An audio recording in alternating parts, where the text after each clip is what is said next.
여러분 안녕하세요. 읽고 쓰고 찍고 홍제합니다. 오늘은 한국, 미국 민주주의를 계속해 마라 라는 주제로 말씀드리겠습니다. 시작하기 전에 잠시 광고가 있겠습니다. 초강달러 시대 돈의 흐름 트레이드워, 제가 쓴 책입니다. 훌륭한 책입니다. 많이 읽어주시기 바랍니다. 비바미 어싱 신발, 맨발 신발, 베어풋 신발, 발볼 넓은 신발, 제가 만든 신발입니다. 비바미 신발입니다. 아주 훌륭한 신발입니다. 많이 신어주시기 바랍니다. 감사합니다. 광고 끝. 자, 요즘 한국이나 미국이나 이렇게 정치면 보면은, 되게 좀 한심하다. 내지는, 아니, 어떻게 저럴 수가 있지? 라는 생각들이 많이 들지 않습니까? 그래도 이제 미국은 민주주의를 처음으로 정치 제도화한 그러한 나라고, 한국은 제가 알기로는 민주주의 제도의 그 엑기스만 뽑은 그러한 가장 민주적인 민주주의 제도를 갖고 있는 그런 나라입니다. 근데 그런 두 나라가 지금 아주 그냥 삐끄덕대고 있어요. 정치하는 거 보면은 참, 뭐랄까, 좀 한심하다기보다는 이제는 민주주의의 한계가 오지 않았나. 왜냐면 뭐 양쪽 나라 사람들이 다 이렇게 멍청하거나 뭐 아니면 민주주의를 못 해보거나 교육을 못 받았거나 그렇다면 좀 그럴 수도 있지 하는데, 가장 교육을 많이 받았고 가장 민주주의를 잘 이행하는 그러한 국가잖아요. 근데 그 두 나라에서 지금 별일이 다 생기고 있죠. 그래서 이걸 한번 생각을 해봤습니다. 근데 왜 이 두 나라가 이런 문제가 생길까?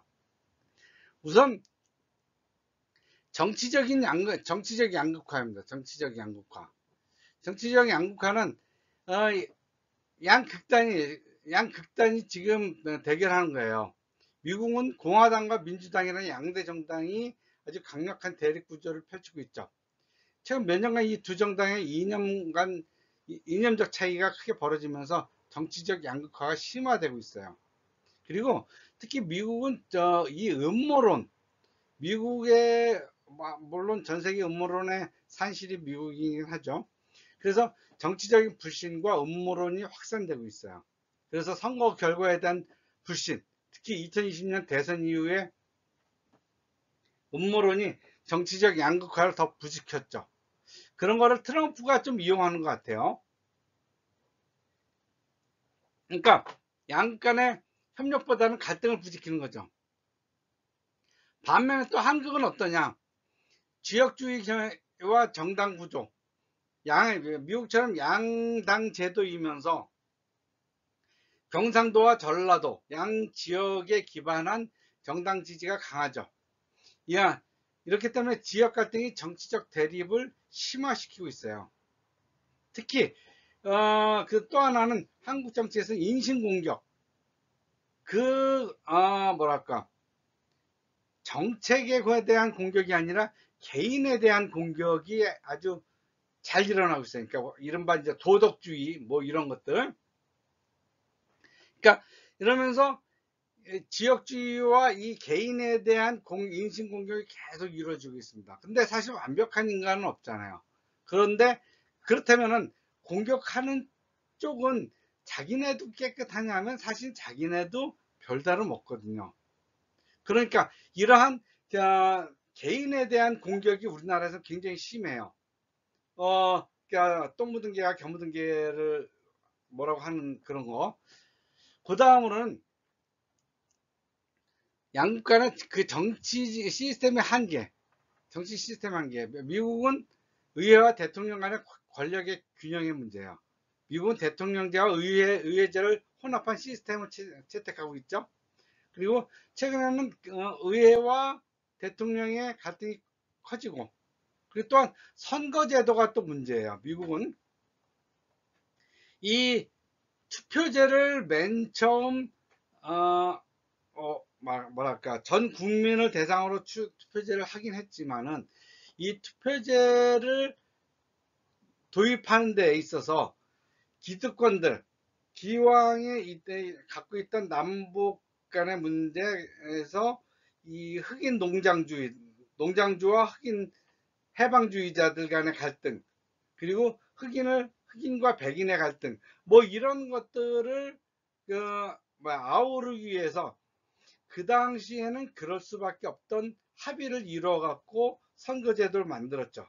그렇기 때문에 이제 상원제도라는 것도 생기고, 그런데 이런 선거제도가 이제는 어떻게 보면은 오히려 다수결 제도에 반하는 그러한 경우가 많이 생기죠.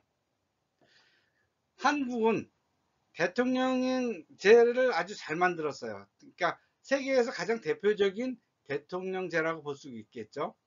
한국의 대통령제는 대통령에게 많은 권한이 집중되어 있어 대통령의 실패나 스캔들이 정치 전반에 큰 영향을 미쳐요. 또 하나는 선거제도의 불균형, 비례대표제와 지역구 선거구제의 불균형으로 정치적 대표성이 왜곡되고 있어요. 일단은 비례대표제가 그렇게 활성화되어 있지 않은 데다 각 지역구별 인구 비례, 그것이 제대로 반영되고 있지는 않아요.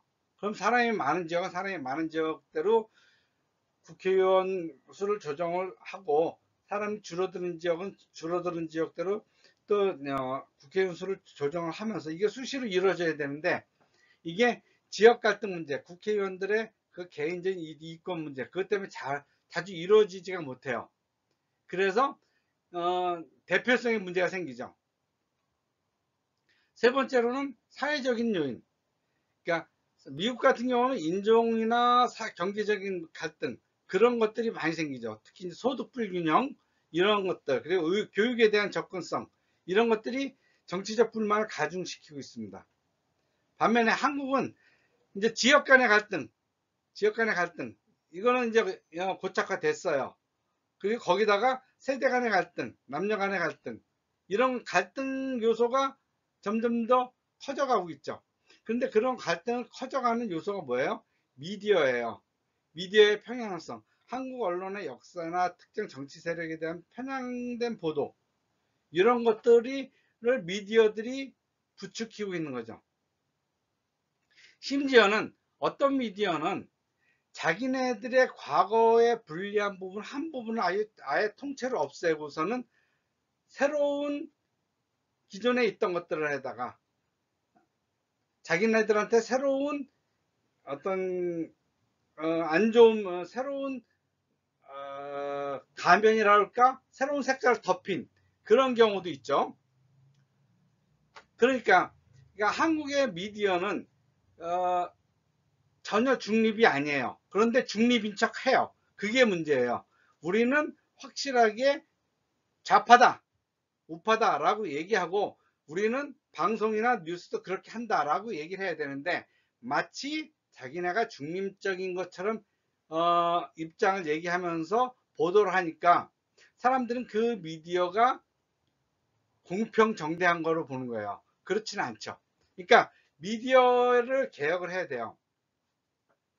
그렇다면 이러한 한국 전체적으로 본다면 미국은 정치적 양극화와 제도적인 문제, 이 제도적인 문제는 최근에 생긴 게 아니라 미국 사회가 민주주의를 처음 도입할 때 민주주의를 하기 위해서 하는 수 없이 들여왔던 문제를 아직도 개혁을 못해서 생겨난 문제가 여전히 오고 있는 거고, 한국 사회는 대통령제에 집중된 권력, 이거는 민주주의를 도입하고 경제를 발전시키기 위해서 도입했던 문제가 아직도 문제가 되는 거고, 그 다음에 점점 더 갈등이 심해지는 것, 지역주의와 세대 갈등, 남녀 갈등, 이런 것들이 있죠.